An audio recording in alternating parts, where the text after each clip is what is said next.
እስላማዊ የሰነደ መዋለ ንዋዮች ገበያ ወይም ደግሞ እስላማዊ ካፒታል ማርኬት ሲባል መቼስ ሰምታችሁ ሊሆን ይችላል። ለመሆኑ እስላማዊ የሚባለው የካፒታል ገበያ ምን አይነት ነገር ነው? ኢትዮጵያ የራሷን የካፒታል ገበያ ወይ ደግሞ የሰነደ መዋለ ንዋዮች ገበያ ለመጀመር እንቅስቃሴ ላይ ባለችበት በዚህ ጊዜ የሀገራችን የሙስሊሙ ማህበረሰብ በንግድ ውስጥም ፋይናንሱም እንደዚሁ በከፍተኛ ሁኔታ የሚንቀሳቀሰው ማህበረሰብ ሊያሳትፍ የሚችለው የእስላማዊ የካፒታል ገበያ ጉዳይ የውዴታ ሳይሆን የግዴታ ነገር ነው። በዛሬ ቪዲዮ እኔም የምነግራችሁ እንግዲህ እስላማዊ የሰነደ መዋለ ንዋዮች ገበያ ምንድናቸው፣ በዚህ ገበያ ውስጥ ምንድነው የምንገበያየው፣ ትሬድ የሚደረጉት ነገሮች ምንድናቸው የሚሉትን ነገሮች በአጭሩ ልነግራችሁ ነው የምሞክረው። ለወደፊት በስፋት አንዳንዶቹ ነገር የምነግራችሁ ቢሆንም ዓለም ላይ አሁን ባለንበት ጊዜ ደግሞ ገበያው ምን ይመስላል የሚሉትንም ነገር በአጭሩ የምዳስስ ነው የሚሆነው። የተወደዳችሁና የተከበራችሁ ተመልካቾቼ ይህ ንጋት ፖስት ይባላል። እኔ ገሜ ብርሃኑ እባላለሁ። በዚህ ቻናል ላይ ፋይናንስና ቢዝነስን ካፒታል ማርኬትን አስተምራለሁ። ለረጅም ዓመታት ቢዝነስን በኢትዮጵያ ውስጥ ባሉ ከፍተኛ የመንግስት ትምህርት ተቋማት በዩኒቨርሲቲዎች ውስጥ ሳስተምር የቆየው ሲሆን አሁን የፋይናንስ ባለሙያ ነኝ። ባንክ ላይ ነው የምሰራው። እነዚህ ልምዶችን ቀምሬ እንግዲህ ለእናንተ በሚሆኑ መልኩ በዚህ ቻናል ላይ ያቀርባለሁ። ይህን ቻናል እስካሁን ድረስ ሰብስክራይብ ካላደረጋችሁ ታዲያ የደወል ምልክቷን በማብራት ሰብስክራይብ እንድትሉ ጋብዛችኋለሁ። ከኢትዮጵያ ውጭ ካላችሁ ደግሞ በተለይ ጆይን በማለት ቤተሰብ ሁኑን፣ ቻናሉን አብራችሁን አሳድጉ እያልኩኝ ወደ ዛሬው ቪዲዮ በዚሁ የምገባ ነው የሚሆነው።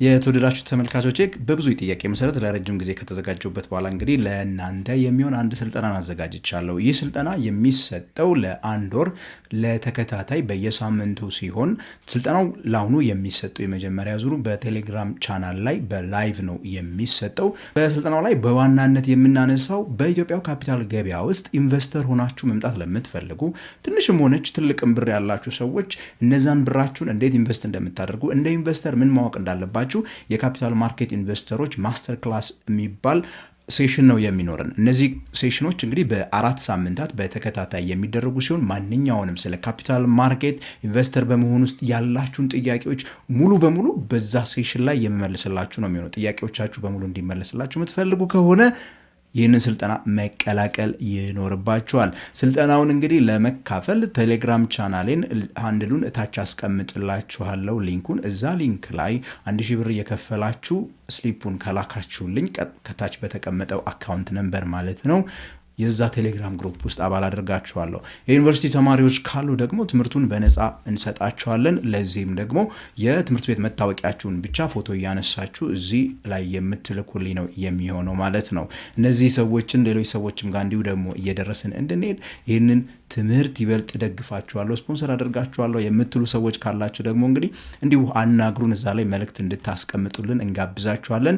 ስልጠናው ላይ የተለያዩ ለንባብ የሚሆኑ እናንተ የምትጠቀሙባቸውንም ማቴሪያሎችም እንዲሁ ሼር የምናደርግ ነው የሚሆነው። ለወደፊትም ከዛ በኋላ የሚያስፈልጉ ማንኛውንም አይነት ጥያቄዎችን መልስ የምታገኙበት ቻናል ሆኖ ይቀጥላል ማለት ነው። ያ የመጀመሪያ ዙር ሰልጣኞች የሚገቡበት። ስለዚህ ሁላችሁም ተመዝገቡ፣ ለጓደኞቻችሁ ሼር አድርጉ፣ ለጓደኞቻችሁ ከፍላችሁ አስመዝግቡ።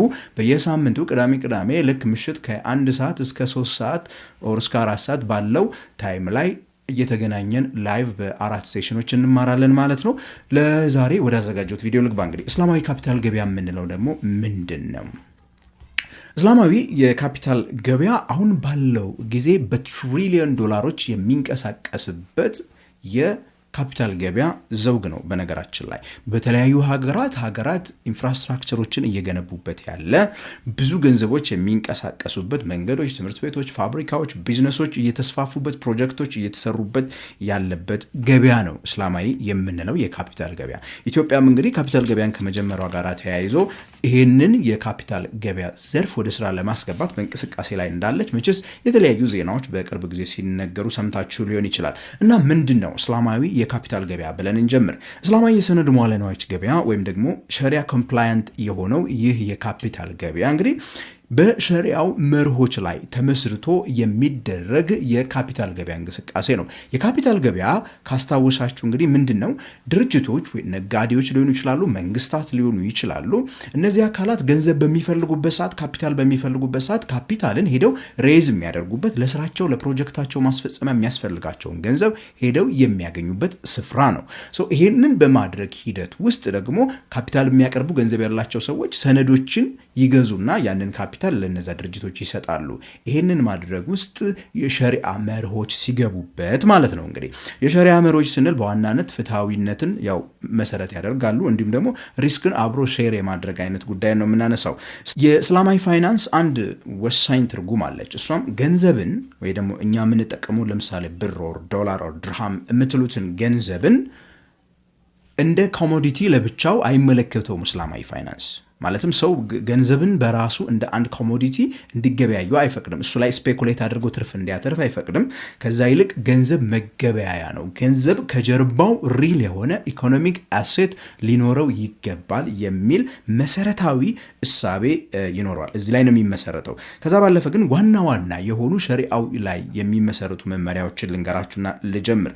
የመጀመሪያው የሪባ የምንለው ጉዳይ ነው። ይሄ ወይ ደግሞ በባንኪንግ ሴክተሩ ኢንትረስት የምንለው የወለድ ምጣኔ ገንዘብን ብድርን በምንበደርበት ሰዓት ወለድ የሚለውን በእስላማዊ ካፒታል ገበያ እስላማዊ ፋይናንስ ውስጥ ይሄ የተከለከለ ነው። የሪባ መከልከል አለ።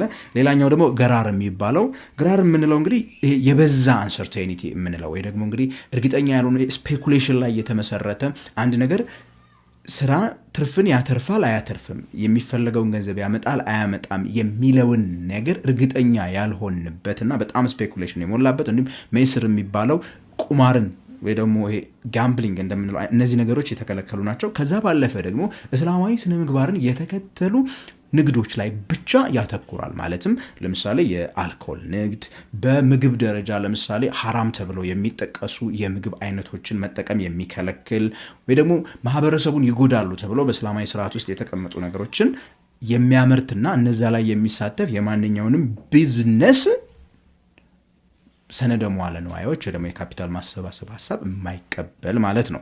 እናም እንግዲህ እስላማዊ ፋይናንስ ስንል ማንኛውም ሰነደ መዋለ ንዋይ ከጀርባው ሪል የሆነ አሴት ሊኖረው ይገባል፣ ፕላስ ደግሞ ቅድም የነገርኳችሁን መርሆች ሊያሟላ ይገባል የሚለውን ነገር ይይዛል ማለት ነው።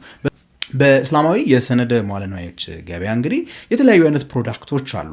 ሰዎች የሚገበያዩቸው ቅድም ያልኳችሁ ካምፓኒዎች ካፒታልን ሬዝ ለማድረግ የሚጠቀሙባቸው ፕሮዳክቶች ወይ ኢንስትሩመንትስ የምንላቸው ወይ ደግሞ ሰነዶች አሏቸው። እንደዚህ ለምሳሌ ሱኩክ የሚባለው ኢስላሚክ ቦንድ የምንለው፣ ሸሪያ ኮምፕላይንት የሚባሉ አክሲዮኖች አሉ፣ እስላማዊ ሙቹዋል ፈንድስ የሚባሉ አሉ። እንዲሁም ደግሞ ከኢንሹራንስ አንጻር ተከፉል ተብሎ የሚነገርም አለ።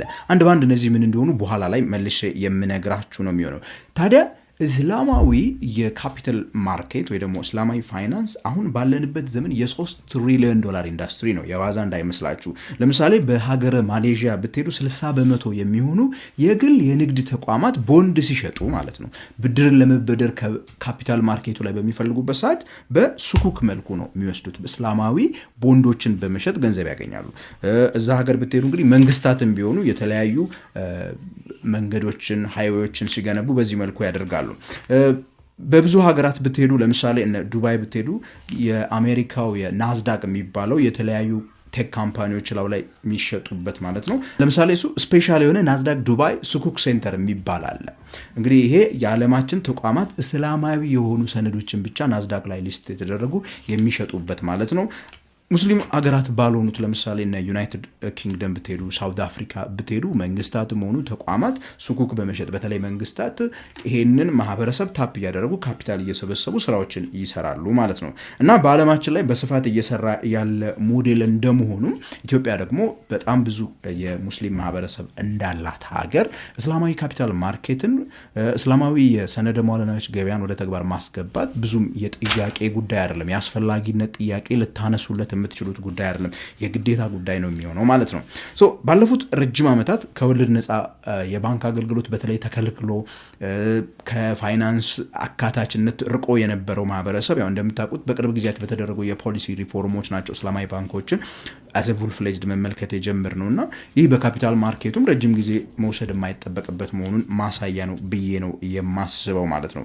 በተለይ በሀገር ውስጥ ያለው ከፍተኛውን የሙስሊም ማህበረሰብ ከመጠቀምም አልፎ በመካከለኛው ምስራቅ አካባቢ እነ ሳውዲ አረቢያ፣ ዩናይትድ አረብ ኤሚሬቶች ያሉ በጣም ከፍተኛ የኢንቨስትመንት ማግኔቶች እየሆኑ የመጡ አሉ። አሁን አለማችን ላይ ብዙ ገንዘብ እያንቀሳቀሱ ያሉ እነሱንም በሀገራችን ኢንቨስትመንት አሬና ውስጥ መጠቀም የምንፈልግ ከሆነ ግዴታ እነዚህን ነገሮች መተግበር ዋናው ጉዳይ ሊሆን ይገባል ማለት ነው። ታዲያ ምንድን ነው የምንገበያየው? በምን ኢንስትሩሜንቶች ነው? በየትኞቹ ሰነዶች ነው እነዚህ ካምፓኒዎች እስላማዊ የሆነ ሸሪዓ ኮምፕላይንት የሆነ ከሸሪዓው ጋር የማይጣረስ የካፒታል ማርኬት ከሸሪዓው ጋር የማይጣረስ ካፒታል እንዴት ነው ሄደው ሊያገኙ የሚችሉት የሚለውን ነገር አንድ ባንድ ላንሳ። አንደኛ ቀደም የነገርኳችሁ ሱኩክ የሚባለው እስላማዊ ቦንድ በመባል ይነገራል። እስላማዊ ቦንድ በመባል የሚነገረው እንግዲህ ሱኩክ ነው። ቦንድ በኮንቬንሽናሉ የፋይናንስ ዓለም ውስጥ አንድ ነጋዴ ሊሆን ይችላል ወይ መንግስት ሊሆን ይችላል ብር ከናንተ ይበደራችሁና ያንን የተበደራችሁን ገንዘብ በተለያዩ ኢንስቶልመንቶች በየ6 ወሩ ወይ ደግሞ በየአመቱ ከወለዱ ጋራ ወይ ደግሞ መጀመሪያ ወለዱን የሚከፍልበትና መጨረሻ ላይ ደግሞ የገዛችሁበትን ብር መልሶ የሚሰጥበት አይነት ሂደት ነው በዋናነት ማለት ነው። ሱኩክ የምንለው እንግዲህ በእስላማዊ ፋይናንስ ውስጥ ቅድም እንደነገርኳችሁ ሪባ ብለን የተናገርነው ኢንትረስት ወይ ደግሞ የወለድ ምጣኔ በብር ላይ ስትበደሩ የተከለከለ እንደመሆኑ ያንን የሚያስታርቅ ሂደት አለው ማለት ነው። እዚህ ምንድነው የሚሆነው? በአንድ ፕሮጀክት ላይ ወይ ደግሞ በአንድ ያ ካምፓኒ ሊገዛው በሚሄደው ንብረት ላይ ባለድርሻ የሚያደርጋችሁ ሰነድ ነው ሱኩክ የምንለው ማለት ነው።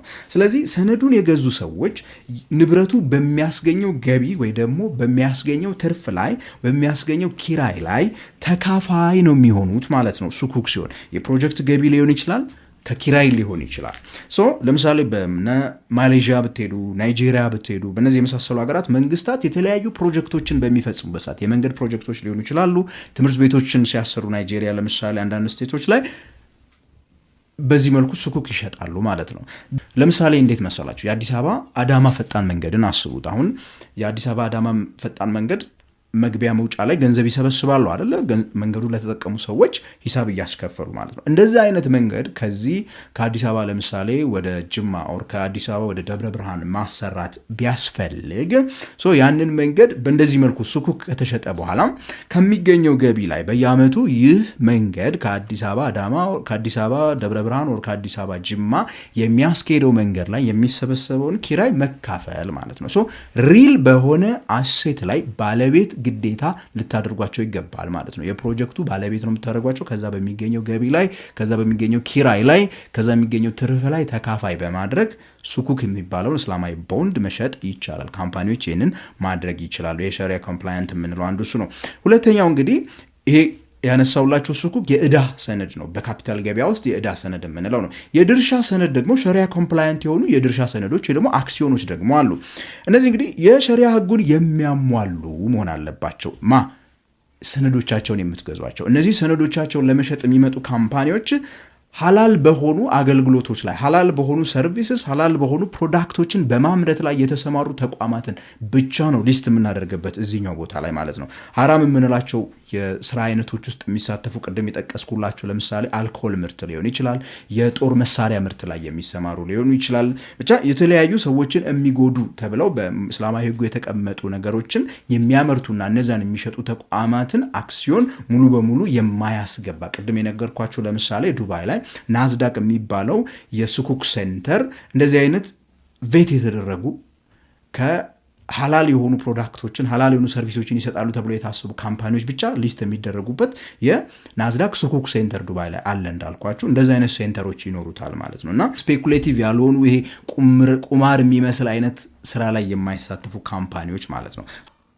ሐላል ኮምፕላያንት የሚባሉ በጣም ብዙ ካምፓኒዎች አሉ አሁን ባለበት በዓለማችን የካፒታል ማርኬት ገበያ ላይ። ለምሳሌ ተደውል ተብሎ በሚታወቀው የሳውዲ አረቢያው ትልቁ የመካከለኛው ምስራቅ ትልቁ የካፒታል ገበያ ወይ ደግሞ የአክሲዮን ገበያ ላይ እንግዲህ እንደነ ኔስሌ እንደ ሳውዲ አራምኮ ያሉ በጣም ትልልቅ ካምፓኒዎች ሐላል የሆኑ ስራ ላይ የተሰማሩ ተብለው ይታወቃሉ። የሳውዲ ኤስቲሲ እነ አልማራይ የሚባሉ ወተት ምናምን ላይ አይታችኋቸው ሊሆን ይችላል ማስታወቂያዎቻቸውን። እነዚህ በጣም ፌቨራይት የሆኑ ሙስሊሞች የሚወዷቸውና ከሸሪዓው ጋር አብረው የሚሄዱ የሚባሉ ካምፓኒዎችና በብዛት እንትን የሚሉባቸው ናቸው። ስለዚህ እንግዲህ ኢትዮጵያ ውስጥም ቢሆን ብዙ አይነት ከእስላማዊ የሆኑ ካምፓኒዎች ያሉበት ሀገር ነው። ማለትም እነዛን ሪባን የሚቃወሙ ሐራም የሆኑ እንቅስቃሴዎች የሚሳተፉ ድርጅቶች ጋር መስራት የማይፈልጉ ኢንቨስተሮች at both side ማለት ነው ካፒታልም ሬዝ በሚያደርጉበት ሰዓት ካፒታልም የሚሰጡት እነዚህን ያስታረቁ ካምፓኒዎች ሪሊስት የሚደረጉበት ሴንተር ሊኖረን ይችላል ማለት ነው። እንደ ኢትዮጵያም ይበልጥ ተጠቃሚ ልንሆን እንችላለን። የነዛን ሀገራትም ኢንቨስትመንት መሳብ እንችላለን። ከዛ ባለፈ ደግሞ ኢስላሚክ ሙቹዋል ፈንድስ የምንላቸው አሉ። ሙቹዋል ፈንዶች ምን እንደሆኑ መጀመሪያ ልንገራችሁ። እንግዲህ ሙቹዋል ፈንድስ የምንላቸው የኔና የእናንተን የተለያዩ ሰዎች ገንዘብን አንድ ላይ ይሰበስቡና ያንን ገንዘብ የተለያዩ አክሲዮኖች ላይ ኢንቨስት ያደርጋሉ። እኔና እናንተ ለምሳሌ ያለችንን 100,000 ብር ይዘን ልንገዛ የምንችለው የቴሌን አክሲዮን ብቻ ነው። ነገር ግን ሙቹዋል ፈንዶች ምንድነው የሚያደርጉት? የኔን የእናንተን እዚህ ቪዲዮን የምትመለከቱ 1000 ሰዎች ብትኖሩ የኛን 100,000 ብር ሰብስበው 1000 ሰው የ100,000 ብራችን የሆነ 10 ሚሊዮን ብር ምናምን ከሆነ ያን 10 ሚሊዮን ብር ምን ያደርጋሉ? የቴሌን ይገዛሉ፣ የኢትዮጵያ አየር መንገድን ይገዛሉ፣ የሚድሮክን ይገዛሉ። ይሄ ዳይቨርሲፊኬሽን ይሰጡታል ማለት ነው ፖርትፎሊዮአችን። እንዲያው ቴሌ ቢከስር ከኢትዮጵያ አየር መንገዱ እንድናተርፍ፣ ኢትዮጵያ አየር መንገድ ቢከስር ከሚድሮክ እንዳያከስረን እድሉን የሚሰጡ ናቸው ምኖች ሙቹዋል ፈንዶች በባህሪያቸው።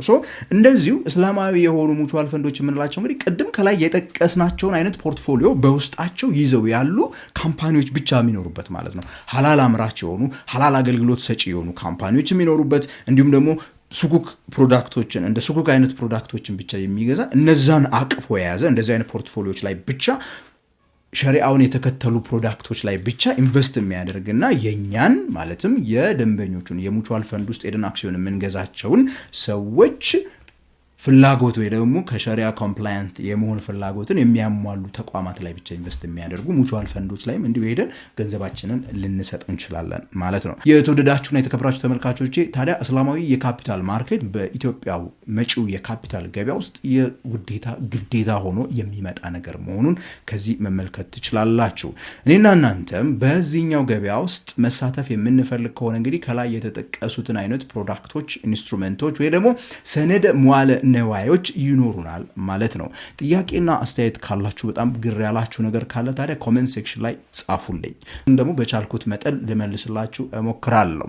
በተለይ በካፒታል ማርኬት ውስጥ እንዴት መሳተፍ እንዳለባችሁ ታዲያ በስፋት ማወቅ እንድትፈልጉ እታች ዲስክሪፕሽን ላይ ባስቀምጥኩላችሁ የቴሌግራም ሃንድል እየገባችሁ በሰሞኑ የምንጀምረውን የ4 ሳምንት ተከታታይ ስልጠና የመጀመሪያውን ዙር በመቀላቀል አባላችን እንድትሆኑ 1000 ብር እየከፈላችሁ ተማሪዎች ደግሞ መታወቂያዎቻችሁን እየላካችሁ ስፖንሰር ልታደርጉ የምትፈልጉ ደግሞ እንዲሁ አግኙን፣ አናግሩን እያልኩኝ በዚሁ በቴሌግራም ሃንድላችን ላይ እስከ ቀጣይ ሳምንት ከንጋት ፖስት የምሰናበታችሁ እኔ ገሜ ብርሃኑ ነኝ።